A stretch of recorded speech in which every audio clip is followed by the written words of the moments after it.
Okay, today I'm going to be attempting to make a dump cake on my range that I just purchased yesterday. It is from 1910. So, since I purchased this range, I have replaced some of the fuses in the side with the same type of fuse, of course. You have to, if this fuse is rated for 30 amps, you must replace it with a 30 amp fuse. You can't go to a higher ampere rating because that's not what it's designed for. So I bought about 4 packs of 4 fuses. Anyway, here were some of those are not the originals. These are the original fuses. They're still good. I'll probably end up putting them back in. The thing is, none of these burners work.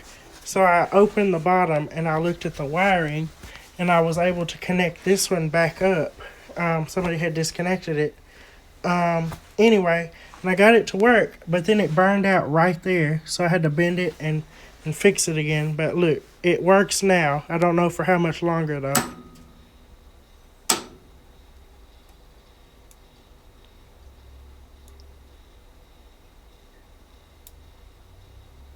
It needs to be connected better, obviously, but there it is.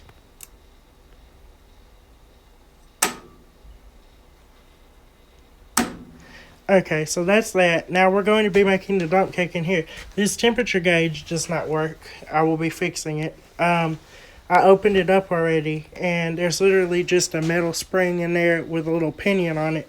The pinion actually drives the shaft of this arrow, if that makes sense. The arrow sits on the shaft, and then the actual arrow itself is metal, and it goes down and goes to that pinion, so that the spring can move it on its like that, Whew, no words. Okay, so I was cooking with this, I turned on the oven earlier, and the high coil burnt out. You can see right there where it fell apart.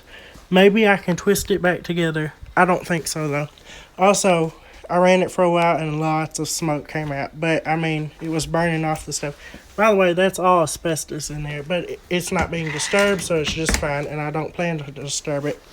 But medium heat still works, so we can try to make our dump cake. That's what happens when I turn on high. See, nothing. Medium. This is medium. See, there it goes. Okay, so that's what we'll be cooking our dump cake at. And I don't have a thermostat, a thermometer, so I'm just going to guesstimate with this. It's preheating now. Here's the pan I'll be making the dump cake in. So to make the dump cake, all we got to do is dump in our ingredients. No, this cake is not from the dump. I have to dump in my ingredients. Okay, let's go ahead and start out by melting some butter.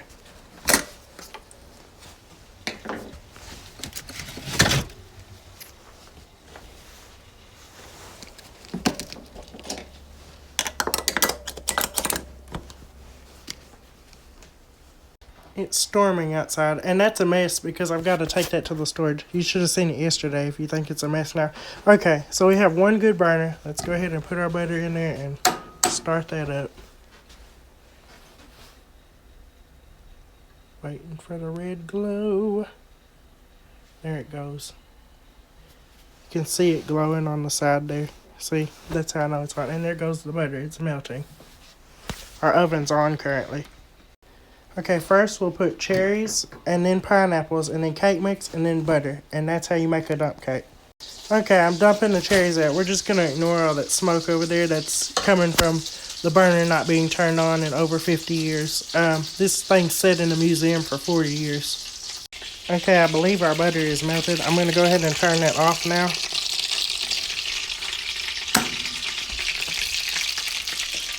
That smells wonderful. Not. Okay, I put the cake mix over the cherries and the pineapples. Now I'm going to pour this butter on there. Actually, I'm going to use this butter. This is probably going to taste greasy. Oh, it's trying to kill me. Oh my god. Well, that looks appetizing. Not. Oh well. I tried. That is burnt butter and whatever was in that skillet, which is probably the old seasoning. So hopefully that tastes okay. Okay, so right before I put that dump cake in, the coil on the oven burned out. I went and spent my day at the soda fountain, And then I went to the local hardware store and I found these heating coils that I can form to the oven heating coils. They're rated for 240 and they're 3,000 watts. So I'm going to put those in now. Also, my phone is being weird. It won't let me FaceTime anybody and it keeps dying. Anyway. So I disassembled one of these coils I got at the hardware store. There is the heating element. Here's the original heating element. It's a rusty mess in there, but I'm about to replace that broken heating element. You can see it's broken there, it's broken there, it's broken over there, and it's broken over there. That's two different elements. So let's replace those. Then we'll make this dump cake, which looks pretty nasty because of how I cook the butter, but oh well, it's a cake. And it's for me, so I don't really care. Okay, it's a little bit later, and I have installed the heating coils. Let's see how this works. This is high.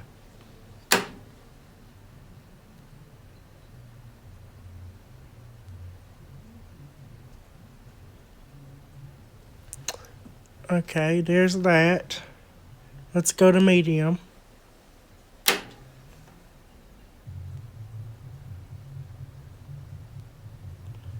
There's medium. That's what we'll be cooking at. A moderate oven, so 350.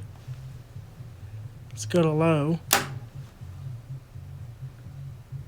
Okay, that didn't really make a difference with low. And off. Perfect. Okay, now let's cook this cake. 3 hours later. Okay, let's cook this thing. Woo! This has been a long time.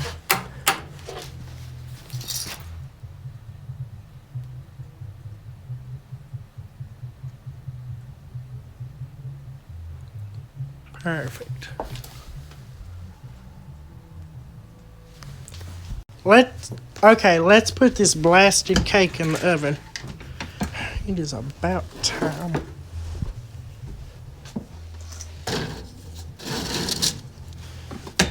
See you in a minute. I also semi-fixed this burner. This is the original coil, so I expect it to go out soon. Just because the tarnishing and all the wear and the time has put on this coil.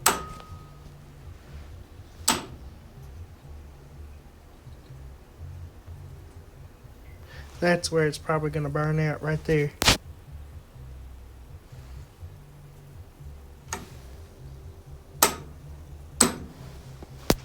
Anyway, okay.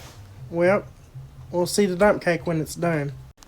Okay, the coil has burned out in the oven again. I kind of suspected it would. I mean, I just cobbled it together, and I knew the original one was going to burn out. But anyway, so I can't finish my dump cake today. So I guess I'll just make another one tomorrow. Or I'll finish this one tomorrow. I'll put it in the fridge and then finish it tomorrow. I'm going to go to Lowe's or Home Depot tomorrow and buy just a modern heating coil for us, an oven, or two of them. And then I will put it on there, and it should work just fine. Stay tuned for part 2 of the dump cake that never ended.